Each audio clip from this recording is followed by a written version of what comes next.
Aloha, everybody, and welcome to this episode of Faith and Family First. I'm your host, Eva Andrade. I'm here with my co-host, Marcus Oshiro, and once again with the wonderful, fabulous, outstanding, I love them to pieces, Brad and Esther McDaniel. We're going to talk about, again, a very important issue, which is the foster care system recent report that was released and what Civil Beat is saying about it. So you don't want to miss it, so let's chat about that.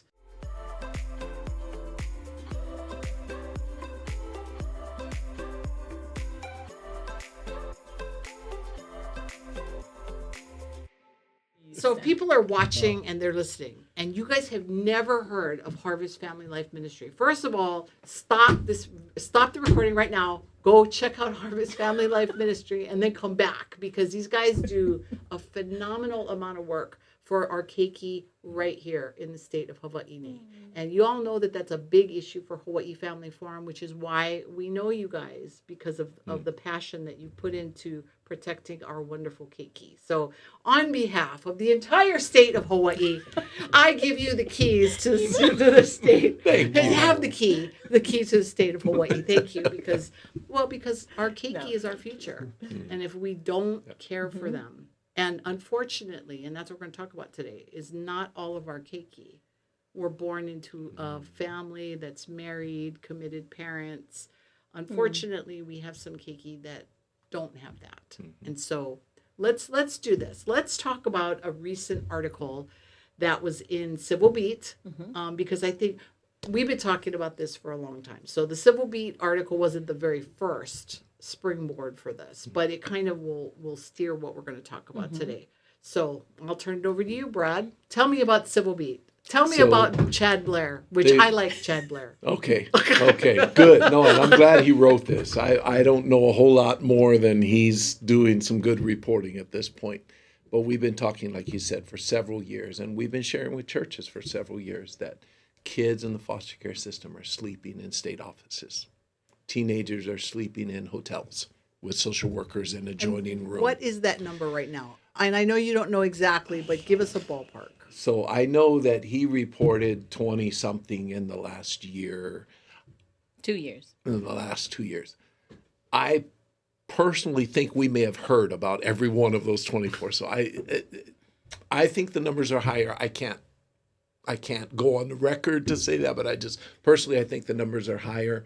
And simply because right now, today, every single island that is occupied has no licensed general foster care homes that are open. So if a child right now is removed on Oahu, Kauai, Maui, Molokai, Lanai, Big Island, they don't have a home to put them in. And so they're going in shelters. Most of the group homes or shelters are full as well.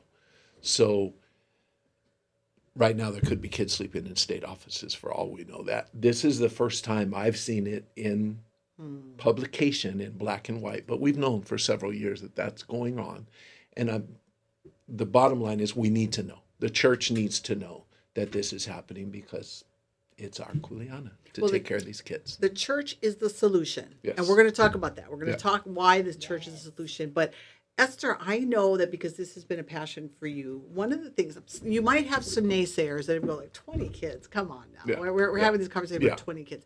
But it's because Hawaii is such a great place for communities where they step up, where you have aunties raising their nieces or whatever. So talk a little bit about the culture here, because that will play into when we start talking about the role of the church. The role of the culture also is a big piece. Right. And I think that's what makes it that much more devastating, because our Hawaiian culture practices hanai, right? We help and take care of other people, not out of obligation, but we're going to include someone into our family just as if we had birthed them, whether that's short-term, temporary, and we're going to return them back home, or if they're going to live with you and you become their forever family. That is the heart of our culture here, right? So then when you see this, how can there be this shortfall, and how do we have children sleeping in the state offices and elsewhere because we don't have enough homes? It doesn't make sense. And then when you add that to that, we as believers here at Christians, that we're mandated biblically. The Lord Jesus told us, right, to take care of widows and orphans. And so then, wait a second, like we have all this truth, we have this cultural value, we have biblical truth, principles that some of us are raised with and some of us are learning as new believers. And so, but will we practice it? Will we practice Hanai? Will we live out James 1:27 and put another seat at our table, right, for somebody else to come and live with you? Can I add something? Because even if it's, let's really bring it personal and home. Even if it's 24 kids, if it's 20 kids. I don't care if it's 2 kids. 15 kids. One kid. As a dad, if my daughter was not able to be with me for whatever reason, and I knew she was sleeping in a state office where there's no showers, where there's not beds, Can we talk even safety? if you have an air mattress, okay, whatever the case may be, that's not okay. Even one is not okay. And I think that's part of the civil beats point, is that this is not okay.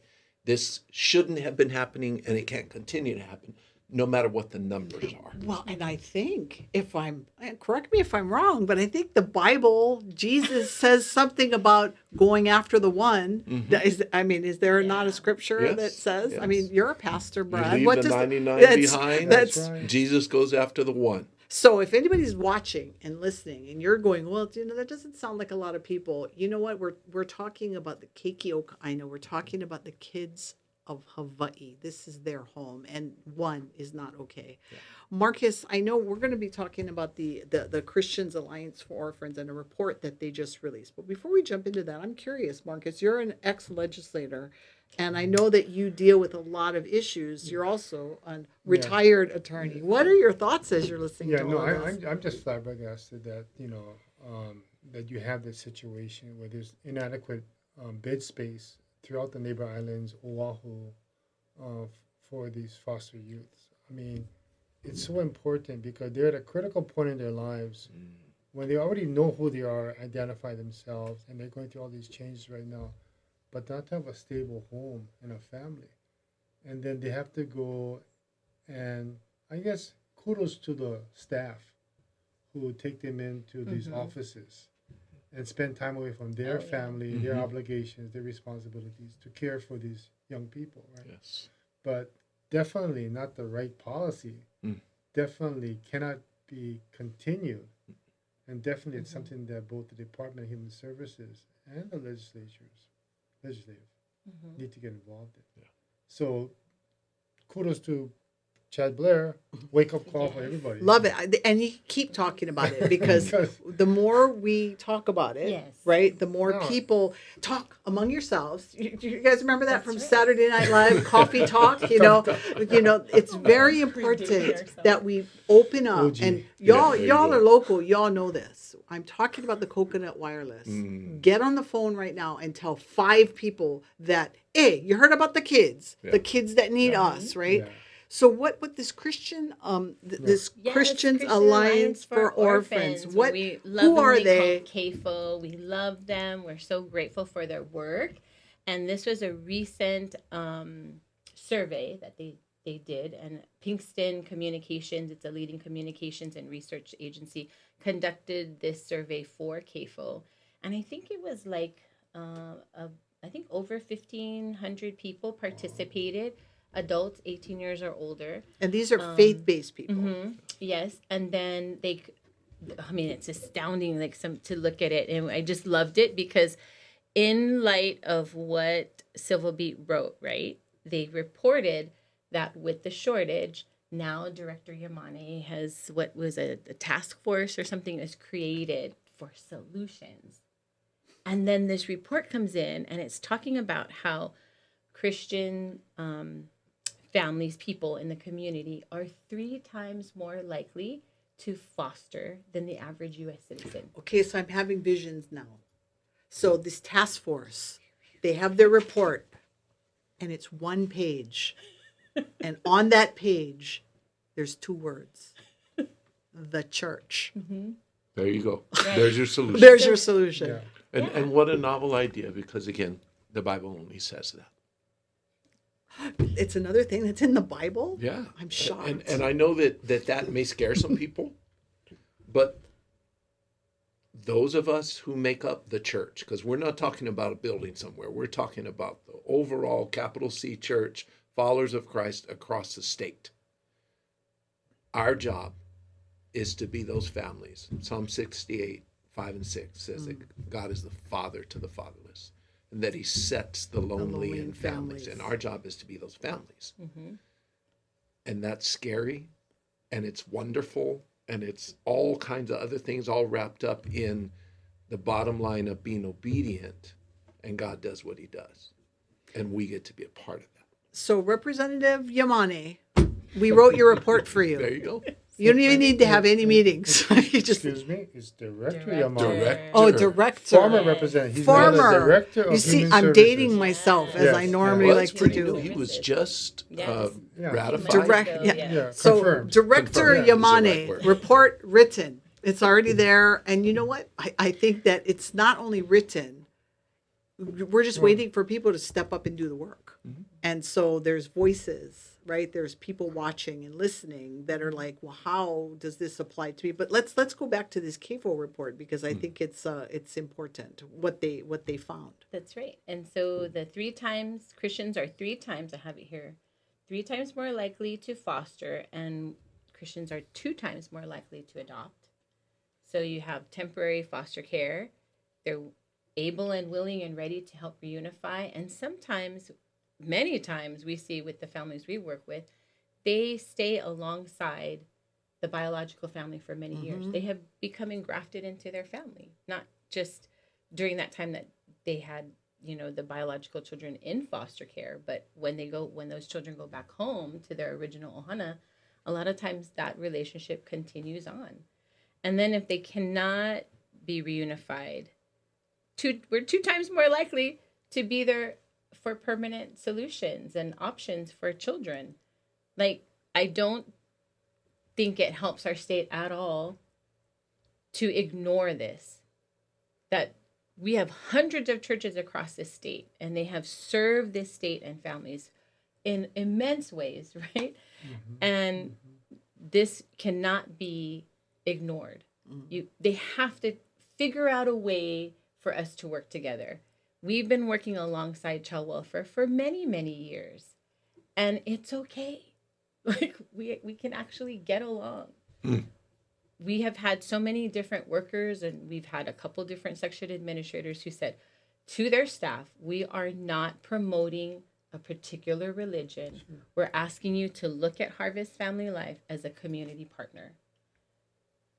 Can we do that for the sake of our children? I mean, another call to action. I just feel led to do another call to action. So if you're a church pastor, or you go to church and you have never heard this at your church, did not know this was going on, then it's your responsibility to make sure that your pastor knows about it. So you be the first line of defense for these kids. You be the one that goes to your pastors and go, what's up with this? Why have I not heard this from you, pastor? And then the pastor will say, I can act out the whole scene for you. The pastor's going, well, I didn't know about it either. Well, guess what? I know somebody who does know about this and can come talk to you about it, pastor. And when we talk to you about it, he can talk to the church about it. And if the church hears about it, then everybody's going to hear about it. And that line of communication is going to be open, and we're going to have some winning. And I'm tired of losing. We have been fighting this fight for so long on protecting our kids. So many issues. Marcus and I were talking about, keeping our kids protected from pornography and drug abuse, domestic violence, right? All this kind of stuff. We protect our kids best by making sure they're in strong families, obviously, right? But that is not always the case. And this is where the church can step up and start to bring some healing to this land, because that's what we need. I'm sorry, my soapbox, I'm off the soapbox now. So yes, I love it. And we've said this on your show before. CAFO did another study where they looked at what would it take to have more than enough for children in foster care.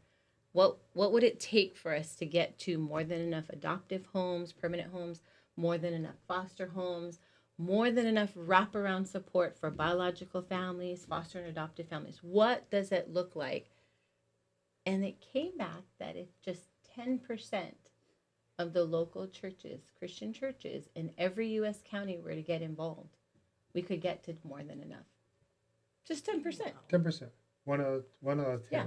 Mm-hmm. So again, if you want to say Director Yamane, Representative really calling him Director. out, but only because they said they had a task force that wanted to look about solutions. Call us, 808-694-0000. Call us. Let's talk about solutions. What's the number again? 808-694-0000. One more time, because 3 times the charm. 808-694-0000.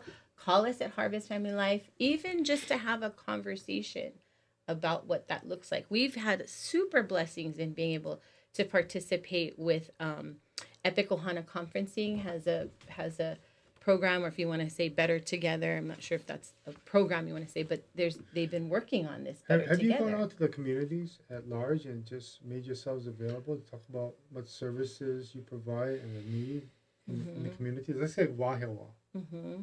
Have you gone out there? So we have something called Kokua Closet that a lot of people are more familiar with. It's our free resource stores. We have one in Manoa, one in Makiki. For over 10 years, we had one at Wahiawa Baptist, the First Baptist Church in Wahiawa. Yeah. So a lot of the community knew that it was there. Even folks, from Waianae, from Kuli'o come out to shop that were, whether foster, adoptive, or Hanai, whatever their situation was in their family. So I think a lot of people were more familiar with that. Some folks are familiar with Care Portal. That's another one Care Portal is another one that will fill needs for children, vulnerable children, through the giving of the church and the church responding to that. It's all led by churches. And we partner with the Department of Education for the Homeless Education of Children and Youth program. And so liaisons in the DOE can put requests into Care Portal and get those requests fulfilled. Things like graduation, prom bid, different things that kids would need going through school and their families too. Sometimes it's things like cleaning supplies or clothing or Backpacks however. with school supplies. Backpacks are coming up We're right in the now. middle of right They're now. coming right now. So, Yeah. that's coming up. But we've also, and one of the biggest connections in terms of within the community is we've really encouraged churches, and we've done it ourselves, to serve in your local school. So we serve on the SCC, the School Community Council at Ka'ala Elementary School. And we, through that, we've connected with other principals and counselors, et cetera, in some of our Wahiawa schools. So, and that's one extension. Of course, our main connection is within churches, but we don't limit ourselves to that. So I'm glad you brought that up. And you, the Sir Optimist, she and my daughter have spoken to the Wahiawa chapter of that one. We want everybody to hear about this because the need is great, and we feel like, I certainly believe that we already presented the solution, but that it's a simple solution too. And what that looks like, if I can just share, and I'm going to be very careful about confidentiality, so you'll understand that in the language. But we got a call last week from one of the islands about a specific child that they had a removal was coming, and this child had nowhere to go. Was in a home. They're going to need a home. Teenager. And I got a phone call this morning. So we sent out, and I sent it to a few pastors in the area, and one of those pastors then sent a mass email with no more information than what I just gave you. So we're super careful about confidentiality. Right. But a pastor called me this morning, first time, had not met this pastor. And he was calling first and foremost to make sure if this email was for real, because we know how spam gets out there. And then two, he said, and if it's for real, I was like, I need to find out who Harvest is and who Brad and Esther are. And so we had a conversation and introduced each other. But now the word is out to multiple churches that we have no connection with other than that email. And we're praying that this teen girl gets a home. And this was an untouched community of people that child welfare may not have any way to reach them. And when we train families about what's going on here and how this is going to look and bringing children into your home, we're focusing on the needs of the children. We're not, and the state understands this, we're not trying to force any type of religion on them. We're trying to say, there's homes available. with loving families who, just like anybody else, are going to make mistakes, are going to not do everything they need to do, but they have a community of families around them as well to support what is difficult work. And you can't overstate how difficult it is to bring a child from difficult backgrounds into your home. But the church, again, we're one big family. You know, you bring up a good point, because when you're talking about the CAFO report, right?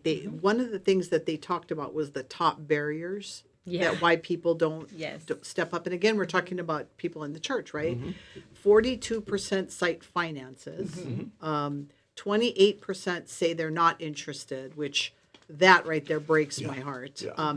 23% lack space. But, you know, on the financial side, I think it's just a matter of them understanding that should they step up and foster, they do get some, not only wraparound service support, right? But they also do, there is some financial, I don't want to say benefit, because it makes it sound like you're making money off of these kids, but you do get some assistance. So you want to talk a little bit about that? Well, and I think that's something too that is a barrier, that is just an educational, if we get more education about that, because medical and dental for children in foster care are handled by the state.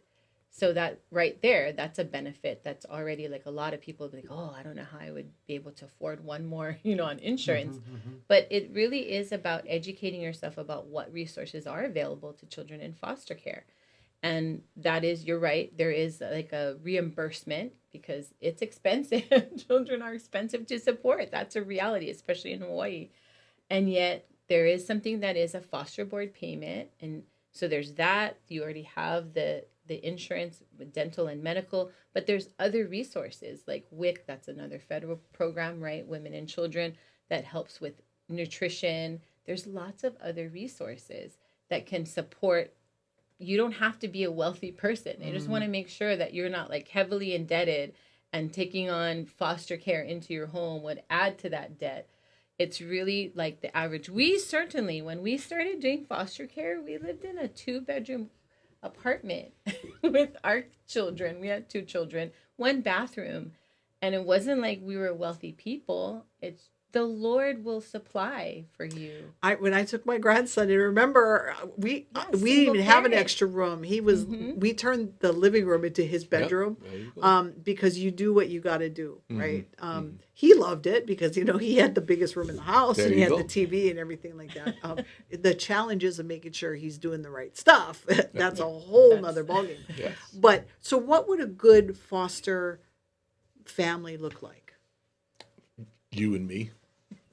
Anybody who's willing. Okay. So honestly, if they're willing, then all the resources, all the training, all the knowledge, good, bad, and ugly, we can help with that. It really, you know, they talk about this. I coached for a long time, and they talk about the most important ability of an athlete is availability. Same thing for a foster family. Availability, willingness, willing heart. You know, we need patience, we need understanding, we need a lot of grace, but that stuff can be taught when you're beginning to understand the history of the kids that we're bringing in our home. So this CAFO report talked about ways people could help. Oh, so you want to talk a little bit about that, which is really good, because you know, bringing your kids into your house is only one of the ways you can help. Right? And while she's looking that up, if you go to our website, and what is that website? hflhi.org. hflhi.org. You can download a PDF that is 25 ways to help. And if you guys went to the website like I asked you to do before you watched this show, you would have saw that already. There you go. So maybe one person maybe did that. Yeah, everybody had done it. So we'll just assume. We'll make that assumption. All right. So so he's talking about 25 ways to help, and if you look at the CAFO survey, the number one on there was praying. Praying. Any of us can take a few moments in the day to pray. We have a little booklet. It's 7 days of prayer. It's just a guided study. That's a guided prayer booklet that starts with praying for Keiki in foster care. Okay, so we can add this. So several shows ago, Marcus and I were talking about the rail, right? And rather than being all negative about the rail, I said to Marcus, my call to action, which was just out of the blue, I said, I want all of our prayer teams to start riding the rail. First of all, it's putting money back into the economy because the rail is there, whether you like it or not, right. it's there. But how about, can you imagine if the rail was full of prayer warriors who were just praying over the state As they were see the whole as they were island, going through the island? a third of the island. And whatever I it was may be. thinking, so let's add. So, so all of you people that heard that call and are now riding the rail praying, you can add to that all the children who are in the homes that you might be passing over There you go. that may need that prayer. So that's a great call to action. So the top 5: praying, donating money or goods, advocating. You were talking about it, right? So kaleo, using our voice for our Keiki, getting the information out there, myth busting about foster care, however you want to do research to learn more about how can we help our Keiki o Ka'aina in foster care. It talks about mentoring. Definitely, we need that. And offering support to foster and adoptive families. We do a lot of that with Circles of Care, with whether that's a meal train or like Kokua Closet, our free resource store with clothing, the backpack, school supplies, back to school bash. So many different ways. And a big one, it's on here, I think. Oh, at the end, one of the bottom things, 14% of people who said they would consider or they have done respite care for children in foster care. That's a huge one. That'll help. Yeah, babysitting, right? Whether that's overnight, the weekend, or just for a few hours to provide support for foster and adoptive parents. So that would be a good way to partner with what used to be like the big brothers, big sisters. Because if you can take these teens out for a day, take them fishing or shopping or whatever, just to get so that you're giving respite to the family, but at the same time you're building relationship with these teens. So that's if somebody was interested in even doing something like that, they could contact Harvest Family Life Ministry. And let me give you a perfect example of that. So number one, the stat that is pretty devastating nationwide right now is that 1 out of every 2 newly licensed foster homes takes one placement and then they quit. And that speaks to support. And again, the church is a natural place for support. And if the church understands that need is there, we've got one family that contacted us that was taking care of 2 girls and they were getting tired. First time fostering, first time parenting in any way. And they were just getting tired. They needed help. And now we have another family from a church who has children around those same kids' age that every Saturday they pick up those 2 kids. They do whatever they're doing as a family and they just include them. And we saw the foster family recently, the resource caregivers, and you could see the difference in their faces. They're going to be in it longer than they would have because they're getting 1 day a week of respite.